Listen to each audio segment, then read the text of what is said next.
Halo,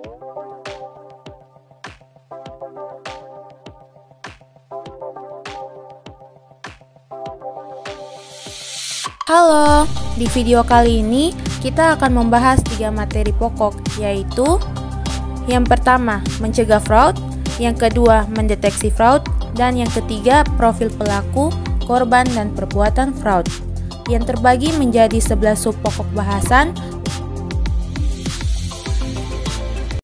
Gejala gunung es. Pasti teman-teman mengira kita akan membahas tentang gunung es yang biasa kita dengar dan ketahui kan? Ternyata tidak.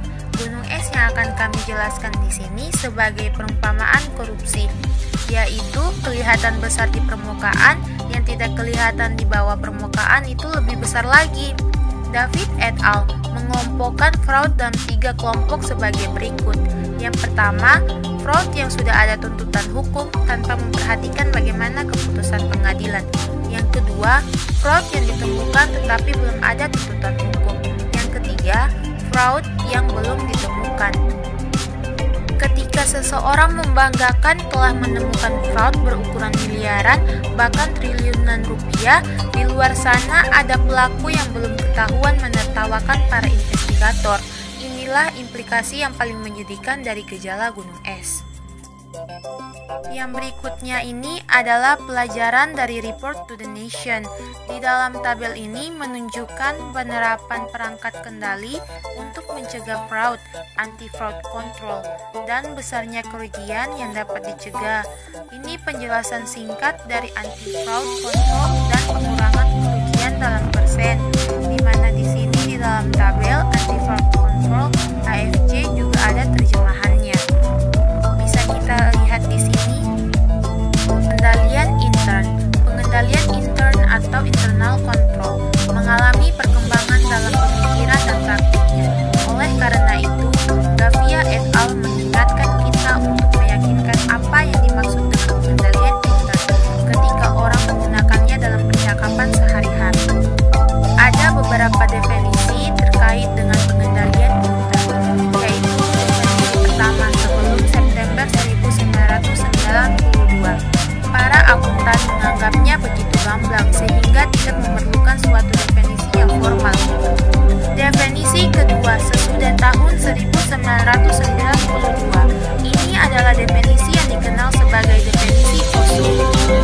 Definisi ketiga AIJPA 1988. Definisi ini sederhana tetapi menimbulkan kesulitan dalam pelaksanaannya, terutama bagi anggota AIJPA yang mengharapkannya adanya petunjuk.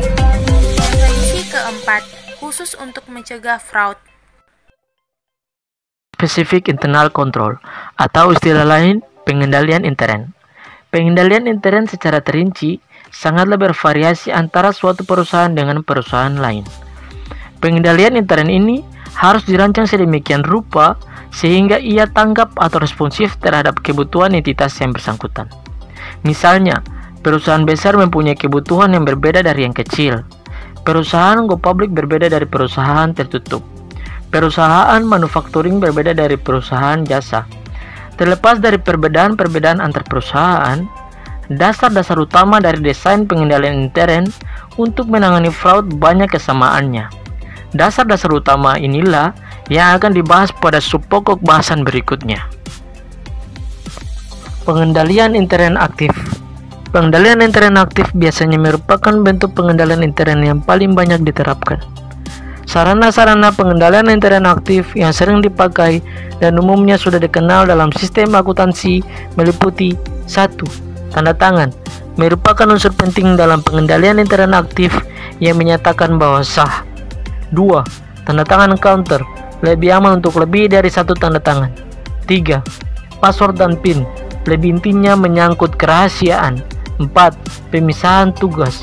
Latar belakang pemikirannya yaitu tugas dipisahkan maka tidak bersekongkol. 5.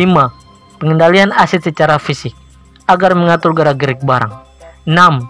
Real-time inventory card mengikuti pergerakan secara on-time dengan memasangkan barcode bahkan ditandai radio chip. 7. Pagar, gembok, dan semua bangunan serta penghalang fisik. 8.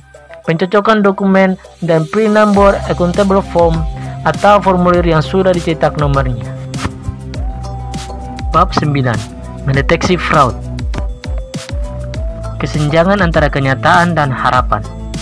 Tidak ada keraguan bahwa masih tetap ada kesenjangan komunikasi antara harapan pemakaian laporan keuangan dan apa yang dipraktikkan auditor independen. Mengenalkan standar audit untuk menemukan fraud.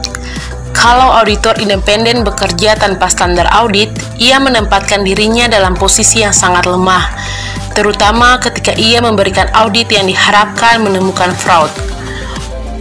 Kita akan membahas tentang profil korban fraud. Profiling umumnya dilakukan terhadap pelaku kejahatan. Namun, profiling juga dapat dilakukan untuk korban kejahatan. Tujuannya berbeda, yaitu kalau profiling terhadap pelaku kejahatan dimaksudkan untuk memudahkan menangkap pelaku, maka profiling terhadap korban kejahatan dimaksudkan untuk memudahkan target informasi penyebaran. Dan terakhir kita akan membahas tentang profiling terhadap perbuatan. Profiling dapat juga dilakukan dalam upaya mengenal perbuatannya atau cara melaksanakan perbuatannya. Profiling dari fraud disebut juga tipologi fraud. Ya, sekian dari presentasi video kelompok kami. Semoga videonya bermanfaat ya. Terima kasih.